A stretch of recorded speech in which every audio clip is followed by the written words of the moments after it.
All right, we're recording. It looks like I'm getting a good signal here. Cool. So, I admit I know Ross from the open source days.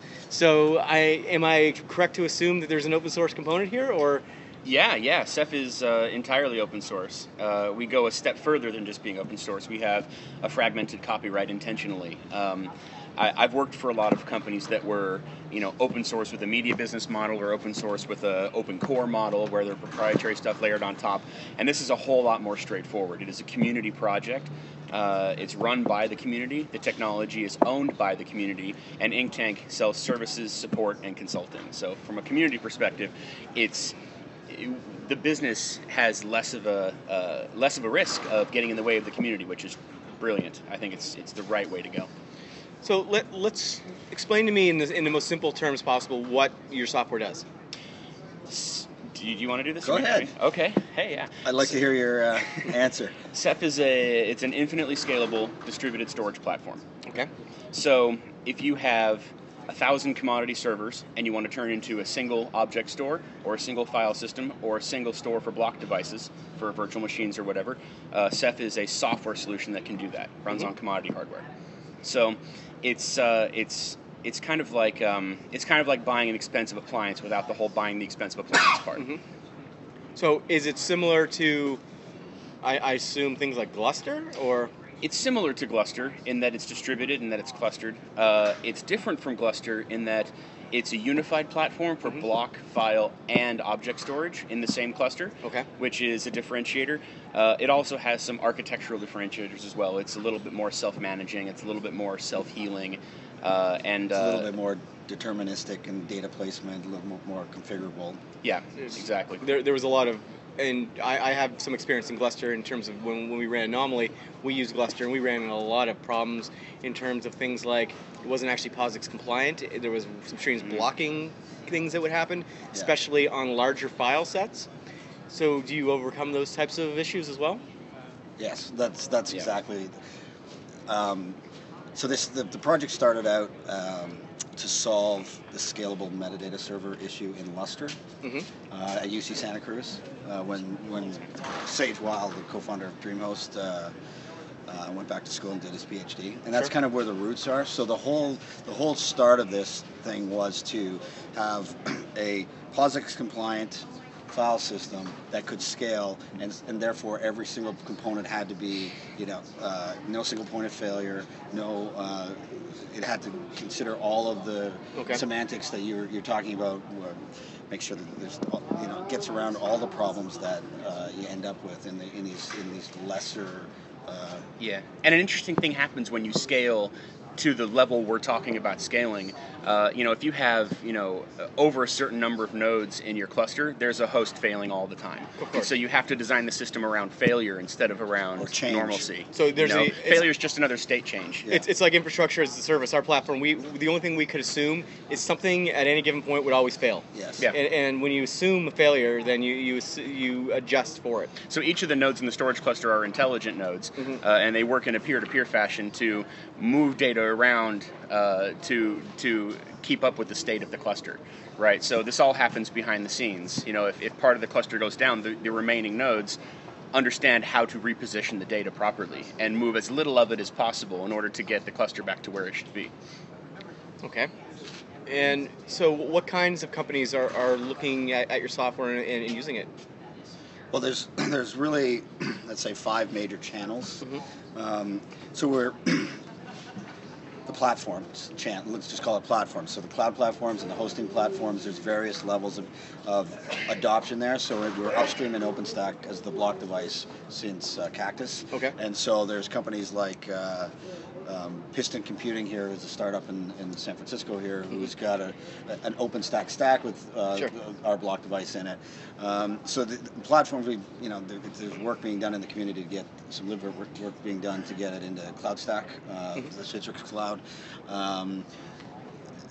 We've had conversations with Parallels. We've had conversations with all kinds of different people, formal and informal and whatever. So that's one channel. Then we've got the OEMs. There are OEMs out there that are building the next generation appliance with Ceph as the core technology. So I could see a fit for big data as sort of an underlying sort of, for lack of a better term, federated storage component. Yeah, big data. So Ceph happens to be a drop-in replacement for HDFS. There's a person in the community who has already built a shim or an integration point. It's not, we haven't QA'd it or anything to the extent where we would call it production ready, but it's that's another area. We've service providers, so we have small service providers already running or implementing right now. Ceph is either a block device for a backup solution or that kind of thing. But DreamHost is in open alpha now for an object store, S3 competitive object storage service, and they're launching that this summer. And there are other service providers who are looking at that. And your network device driver, like block, or are you object oriented? What is the architecture specifically? We're object, block, and file in the same cluster. So you can have you can mount it as a file system. You can mount a block device. Okay. There are modules in Linux kernel that are available to do that. We also have we're also upstreaming QEMU and KVM, so you can boot off of a block device out of Ceph, and it's got an object store with an S3 and Swift compatible REST interface. Okay. So what you're saying is this could connect to a POSIX style file system, or it is the POSIX style? It is a POSIX file system. It is. Well, at the very base, Ceph is an object store. Okay. And then there are essentially 3 applications that we've written on top. The first is the REST gateway that's Swift and S3 compatible. The second is the block device that takes your image and stripes it across the cluster. And the third is the file system, which provides extra metadata and the hierarchy and all of that stuff. So, but at its core, it's an object store, and everything's built on top of that. Okay, so it's interesting because recently Red Hat acquired Gluster for a pretty good penny. I don't remember the exact number, but 130 something. So, I don't know it either. all right, so that's your comp. So let's talk about who would be, who are the, okay, I guess, how do I put this in a way that you can go on the record? What are some of the companies that are missing this? Would be a strategic sort of acquire, partner. What are the companies that are missing this component? Well, one of the big areas that we're working with people are just hardware OEMs. Okay. So, and I'm talking about more of the activities in the commodity hardware guys. So, whether they're going to resell our professional services or they're actually going to build an appliance on one of their boxes. Okay. Because people are deploying Ceph on their boxes because it runs on any hardware, right? So you think about the biggest hardware guys, they could be an acquirer. I mean, but that's essentially what you're saying is hardware is essentially a packaging mechanism for software. Yeah, exactly. Now the traditional storage guys, I think, are missing this for sure. And I know some of them are using our algorithm and have rewritten it as part of a new proprietary product, for example. So Crush is the algorithm. I know 99% sure there's one major out there who's rewritten Crush and put it into a solution. We have to verify that fact. Okay. But I verified it. Did you? Mm-hmm. Okay. Yeah. So you and you can work against cloud storage systems like you mentioned S3. Yeah, we're replace. So what allows people to do is in their data center, or if you're a service provider, to quickly stand up an S3 equivalent. Can you work against an S3 back file system? Against for example, let's say you're running in EC2. Could you store sort of a combination of your files in S3? Yeah, well, we wouldn't. Our REST interface is compatible with applications written for S3.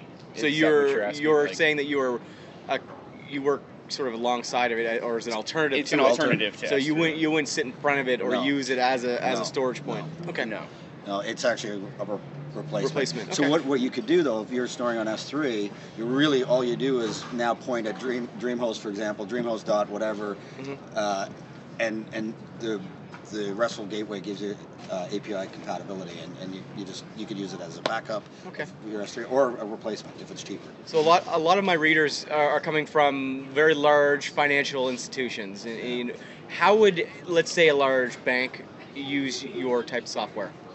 Well, they could use it. They would use it for Object storage, if they have a platform of some kind, like a grid or something like that. Exactly. Okay. They would use it as part of their cloud. So managing virtual machines or volume management or block storage in the cloud, and they use it for legacy apps that need a file system. Like a scale out NAS type of thing. Exactly. And so you've got an open source model. So what is your commercialization here? Do you sell add-ons, services? No add-ons, services, consulting, support. So you're pure play open source? Yes. Yes. We'd be lying if we said that there aren't opportunities to, keep a module proprietary, like a billing module for a service provider or something like that. Management module. Or yeah, something. a management module maybe, but it's not in our plans and it's not in our core, philosophies. Okay. Now, so who knows what happens in the future? But we are probably one of the purest open source companies on the planet. What are your opinions? There's a lot of debate in the open source world on sort of the open core, versus whatever the alternatives are. Yeah, I can talk about that. What is the question? If there is a question, I'm curious what your thoughts are. Are you pro, against? Does open source need to be, a binary choice? Is it either open or is not? Or? I think that there's room in this world for open core. It comes with its own challenges, in that you have to have enough. So the open core is it's pretty much the same thing as freemium. Right? Yeah. It has all the advantages of freemium and all the pitfalls of freemium. You have to make sure that your free version is attractive enough to build, a long tail adoption. To build long tail adoption, you have to make sure that your enterprise version is attractive enough to convert sales, and that's difficult. But what that puts you in the situation of doing is withholding functionality from the largest group of people in order to make revenue. Right? You're trading adoption for revenue, essentially. Yes. Right? And that's a difficult. That's a difficult balance to have, right? You can stand to make a lot of money doing it. My last company was an open core company. The other thing is, it's very difficult to be an open core company and still have bizarre project management. Cathedral versus Bazaar, right? It's very difficult to be an open core company and have a community run project. Sure. Right? Because how are you going to get a community to collude with you on, on your enterprise products, right? So almost all open core companies are also completely closed development shops that just open source their product when it's done. Do you think that this is some of the problems that some of the, without naming any names, some of the early IaaS open source platforms have had versus some of the more popular upstarts who have kind of taken their thunder? I think that's absolutely true. Like if you compare, without naming any names, one of the earliest ones that feeds koalas, and okay, koala food. Yeah. No, but look, the OpenStack folks, they're really trying. I mean, they're under a lot of scrutiny. But I took part in their introduction of the foundation at Cloud Connect. They had a 2-hour session that Jonathan Bryce and Mark Collier did, and you could tell that they put as much effort into figuring out what this foundation is going to look like to be fair to everybody. Sure. To be as open as possible, but fund the damn thing, right? And so I think they're doing what they can, everything they can do to keep that a real true open source platform. And I think that's why everybody, like DreamHost is contributing a ton, Ceph's contributing a ton. We're a small company. You've got HP contributing. You've got there's all kinds of different people involved in this thing now. So where can our listeners learn more about your software and? Yeah, so there's two sites. There's the project site and there's the business site. So for the professional services and consulting to support somebody's adoption or even just them playing around, go to inktank.com. And then if you want to learn more about the project, get involved, maybe contribute some code, patch or two, go to ceph.com. And you guys are on Twitter? Yeah. Yep. Ceph and Inktank on Twitter. All right. Well, thank you very much for giving me the opportunity to learn more about your exciting software today. I'm definitely gonna check it out and Cool. Appreciate it. If you need any other information or anything, any follow-up questions or anything, just keep us informed. I'm gonna record a new intro here. I think I forgot to introduce you guys at the beginning, so I'll just cut it, move it, and put it in. Okay. Just what I'll do is I'm here with Ross and Brian Where are we here? San Francisco somewhere, I guess? Yeah. Mission Bay. In Mission Bay? Okay. Hello, my name is Reuven Cohen. This is Digital Nibbles. I'm here today in San Francisco at the Structure Conference with Ross Turk from Inktank and Brian Bogensberger discussing their very interesting new open source storage software. Welcome to the show. There we go. Cool. So you're recording, it's going to be a podcast.